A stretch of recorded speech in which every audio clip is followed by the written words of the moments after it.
Friends, welcome to delta news. ముందుగా అంతర్జాతీయ మహిళా దినోత్సవాన్ని పురస్కరించుకొని మహిళా తల్లులకు డెల్టా న్యూస్ తరపున శుభాకాంక్షలు తెలియజేస్తున్నాము.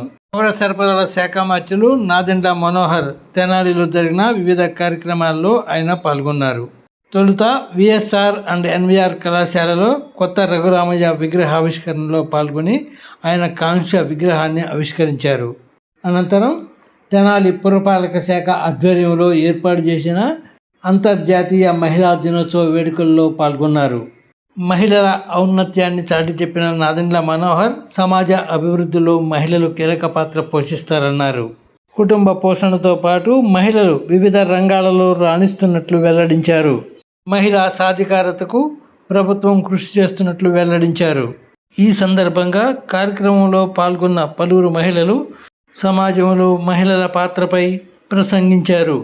మహిళా సంక్షేమానికి కూటమి ప్రభుత్వం కట్టుబడి ఉందని చెప్పిన నాదెండ్ల మనోహర్ మహిళల అభివృద్ధికి పలు సంక్షేమ అభివృద్ధి పథకాలను తీసుకొచ్చినట్టు వెల్లడించారు. ఈ సందర్భంగా మహిళలకు అంతర్జాతీయ మహిళా దినోత్సవ శుభాకాంక్షలు తెలియజేశారు మంత్రి నాదెండ్ల మనోహర్. ఫ్రెండ్స్, ఇలాంటి ఎన్నో ఇంట్రెస్టింగ్ వీడియోలను మా ఛానల్ ద్వారా తెలుసుకునేందుకు ఇప్పటి వరకు మీరు మా ఛానల్ను సబ్స్క్రైబ్ చేసి ఉండకపోతే వెంటనే సబ్స్క్రైబ్ చేసుకోండి. అలాగే లైక్ చేసి మా ఛానల్ ఫాలో అవ్వండి.